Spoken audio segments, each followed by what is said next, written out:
All right, my friends, this gets interestinger and interestinger every day.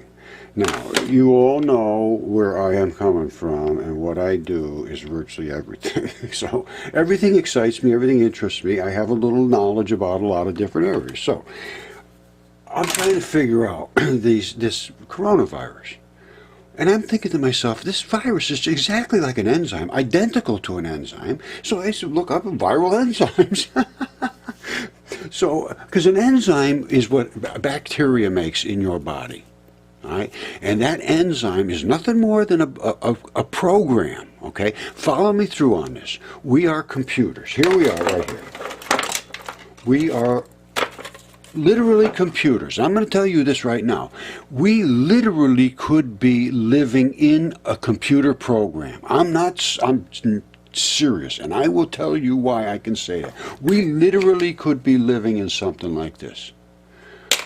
Now, our sun broadcasts out energy, which is a CPU. The CPU gets hotter than hell. Now, there's normally a fan on here that just takes the heat away. But this would distribute a ton of heat that would go to all of the planets surrounding it. Now, what else could it send out? It could not only send, it's sending out heat radiation, and that's in a certain frequencies, which we pick up as heat. But it could also, see that in like here, which we would consider that to be power. All right, because it powers everything. If you don't have the sun, we're done. Case is closed. Now, what else could it send out? You got a whole bunch of frequencies. It could be sending out along another part of its frequencies signals, just like this. This is coaxial cable. It does both things. It powers and it sends a signal. So here we go. From here is, and this is the program through the air. Not going through all these little wires and lines and working with all these other little devices. Don't need that. This thing here is hotter than heck. Now, what happens with that data? It hits all of the molecules, and the molecules become programmed. That's what happens. It has to be something along that order. The molecules are not banging into each other just by accident. And as far as I'm concerned, these viruses and enzymes are programs running inside of us. They flow through our bloodstream. And, I mean, it really, immunodeficiency, virus infection, and acquired immunodeficiency. They're talking about all of these different, they're calling them viral enzymes now. They catalyze the integration of viral-derived DNA. They're exactly the same. They're not alive. If somebody could point out a difference to me, I want to see it.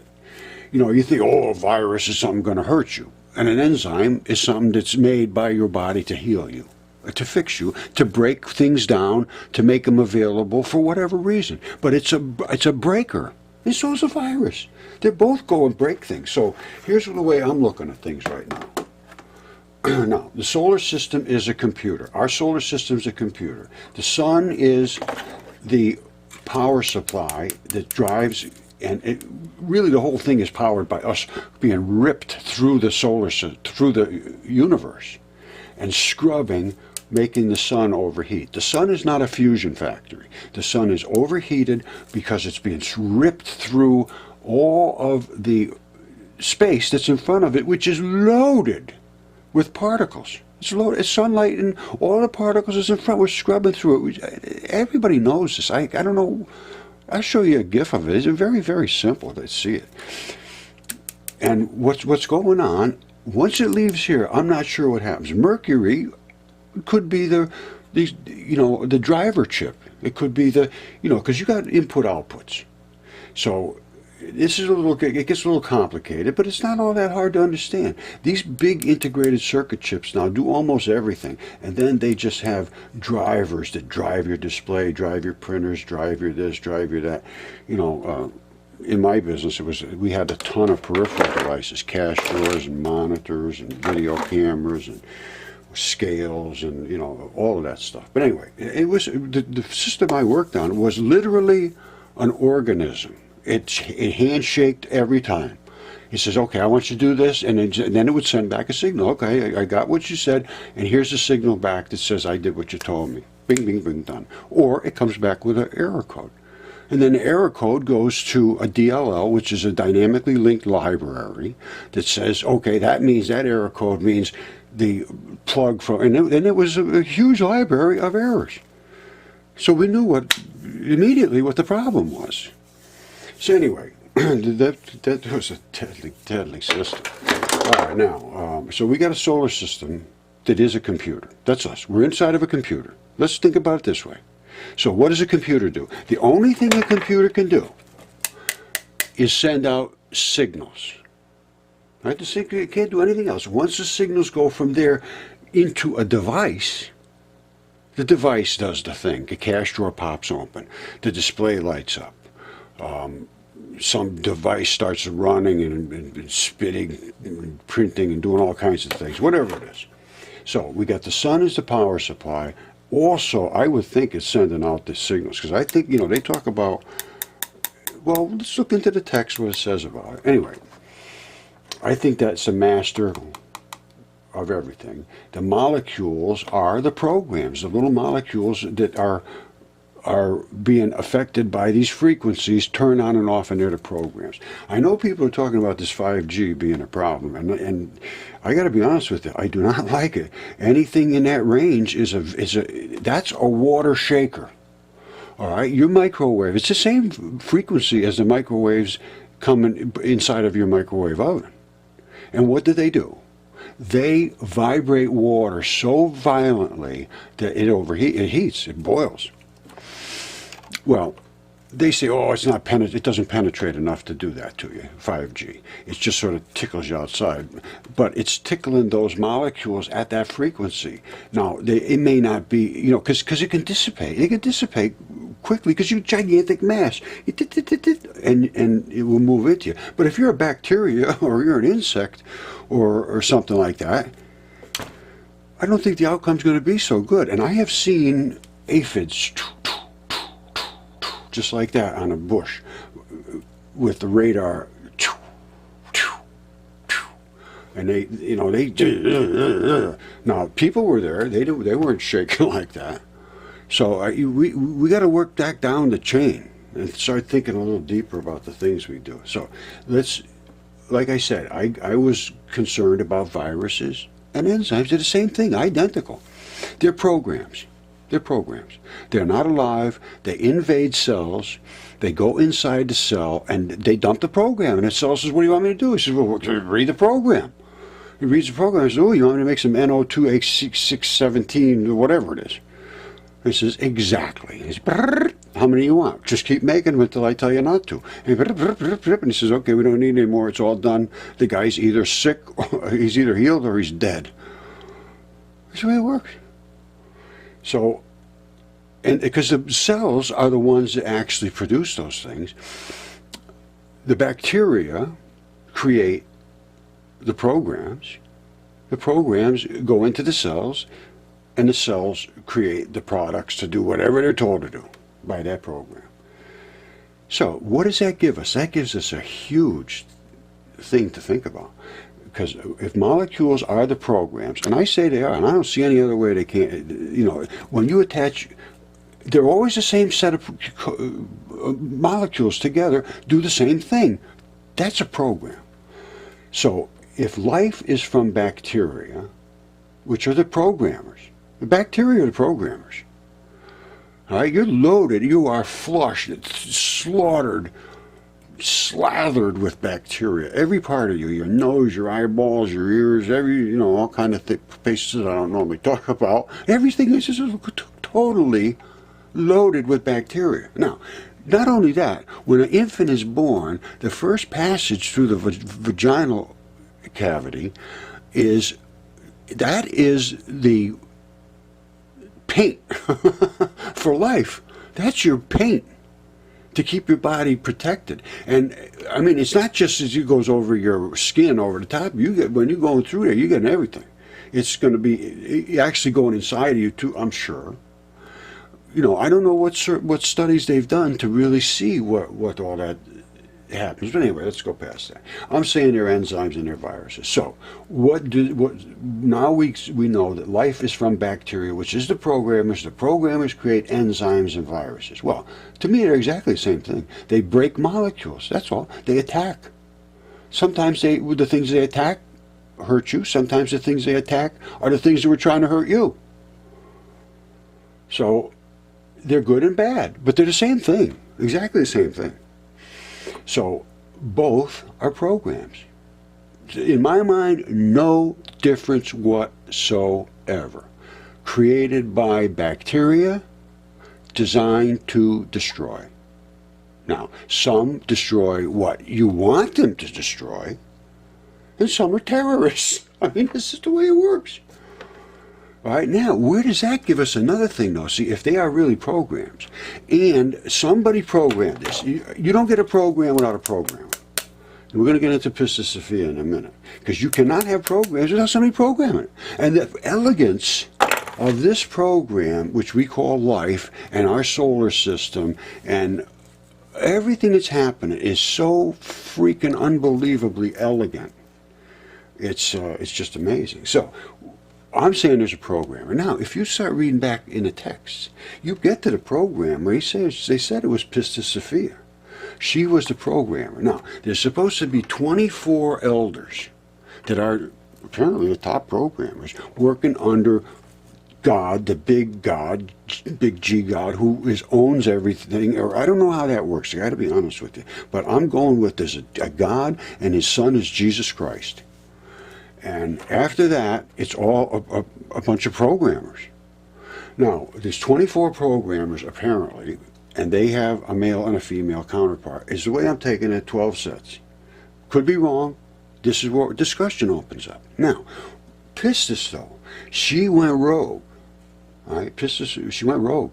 She created a monster system on her own, outside of her authority. Read the books. Pistis Sophia, Gnostic, I think it was a Nag Hammadi that was from. Now, her son was, they called him Yaldabaoth, and he thought he was God. He says, I am God, I own this place, it's mine, and I am the head programmer, there's nobody else. There is no God above me, I am a jealous God, all that kind of stuff.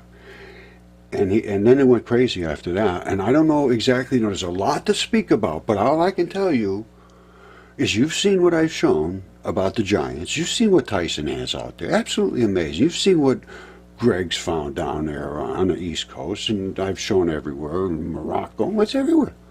You saw the DNA reports I have of giants, and they're huge giants. They're not little puppy giants. These are gigantic giants. 200 feet tall, at least one of them. And they're all DNA certified. So, but when you look at this, look down here. You see this?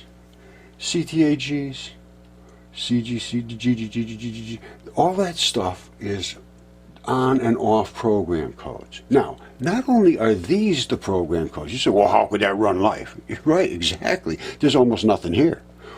What these codes do is they turn on and off what they think is junk DNA. It's not junk DNA. It's the programs of life. These are the program initiators. So if there's a C here instead of an A, usually it's the CGs that work together. There's a methylation, it's called. I've gone over this a million times, but anyway. The methylation turns on and off a C and a G. So if at a C and a G click, it says, okay, turn on code number 925076. It goes out to that library in what we call, they call it CPG islands in our DNA, and these islands are programs. And they reside inside that 98% junk DNA, which is bazillions of codes. And then that program is initiated, and then whatever it tells it to do. It's a program initiation, and it comes back, and that's how this stuff works. So if I didn't have these codes here, that would mean I wasn't human, and it's a different deal. So, and if those codes weren't there, I might be a bat, and it would be a different code. Well, then guess what? If somebody took that code from a bat and put it into a human, and mixed it with our codes, there's no programmer in the world could deal with that. That's when you're going to get a virus crash. They used to say, oh, my machine's got a virus. Well, exactly identical to what we have now, this split species thing. We're not supposed to... God said, keep your species separate. Keep the freaking things separate. And first of all, the Watchers said, ooh, those chicks are hot. Let's mix a little DNA here and we can get it on and have a good time. And they did. And that's what started it. And we're doing it all over again with we're trying to mix species, say, ooh, look at that thing, it can live forever on, I mean, we'll just take Roundup. Take Roundup. They're making seeds now that they can grow plants. They don't care. You could poison them all day long. They'd laugh at you. But then we eat what they poisoned, and nobody's laughing. So we need to do a little more understanding of what we're up against. But this is, I'm telling you right now, look into pistis. I'd like to see a big discussion on the reality. That's what I want as a discussion. I'm not a big shot. I'm nobody. I just see things and I say, I'm not going to walk away from this. This is too important. This is eternity. That's my point. And at some point I feel like just cashing in and saying, well, I don't care, because I think I'm okay. But I don't think I'd be well received if I didn't continue to do this. So I have no choice. So basically that's what it boils down to. Okay, amigos. All right, I just want you to explain to you that everything in here, you see any glowy thing in there is radiation from some particle. So we know this whole Milky Way is just slaughtered with radiation particles. There's no other way to put it there. Now, as we're being ripped through this, and the only reason these arms are bending back is because they're impacting in something. Otherwise, they'd be sticking straight out here, going around like you swing a thing around in your arm. And it's heavy. These things are being pushed back because they're hitting what's in front of it, and they're scrubbing and they're glowing because they are impacting with the particles that they're scrubbing through. Simple as that. And our sun is getting glowy because it's scrubbing through. That's why it's millions of degrees on the outside, way out of the outside corona, 6,000 on the surface. Same with us. And that's why you get all the magnetic loops and the solar sunspots and all that magnetic activity. And the same reason we get lightning and we get, our corona, all of our ionosphere, all that stuff. Even John Glenn, if you go back and look up his fireflies, it was that sunlight coming over the horizon as he was coming into the. If you take a look at it, you can see the same things that Rod Warner picked up on his experiments. It's time to take a new look. All right, this is just a fabulous shot. This is coming through the Venturi, which is up here. I'm going to explain this to you in a minute. I want you to see these Higgs fields. And this is electronic Higgs fields. This is not big chunks of like they do at CERN, the proton type things, which I got a whole new theory about this, the nucleus, and they do too, because the nucleus doesn't hold up. Nothing like what they said it was. So they have to come up with a new theory, and I already have a new theory. It's called electron flood theory, which means every single particle in the nucleus is an electron. All right? They can divide them up into so many. It's 1837 makes a proton. 1838, I believe, is what I came up with, makes a neutron. But it's just a ball of particles instead of one big neutron, one big proton. And that gives you all of the elegance to make all of the isotopes. And each one of these is one of these particles. All right, it's a light particle. And it came through the Venturi, and this one came through and is being crushed and accelerated and excited. Here. They were excited back here. That's how they came out like this. But this one is getting crushed on top of getting excited from behind and turning blue, which is a higher energy, and squirting out like a cork. So there's so much to look at and learn. Now watch this. Well, what John Glenn was seeing was something similar to this, these little glowy particles that show up as light starts to invade darkness. Now, Rod Warren did absolutely fabulous work with this, and he even got a new particle. I mean, these are pretty much new particles already, but he accelerated it through the Venturi, causing the Cherenkov radiation. And then these interference patterns, which are not interference patterns, they're repulsion patterns. This is single slit, so it has nothing to do with overlapping double slit flaps. And then he's got this particle here, which one of these came through a reverse spinner. If they spin to the right, they cause this. If they spin to the left, it seems to gather a field to itself and get a little more energetic, and then it concusses with one of these other type of fields. This is a field on its own. This is not part of this. And it concusses with this field down here, creating this. And these are the actual particles, and they're made like a box. You see this one here, but there's another box behind it. It's a four banger. So two this way, you know, 1, 2, and then behind it is 2 more. 1, 2. So any way you look at it, it's a box of polarities. Positive, negative, positive, negative, positive, negative. Anywhere you look. And that is what I believe, well, I can see it, is light. And it spins to the right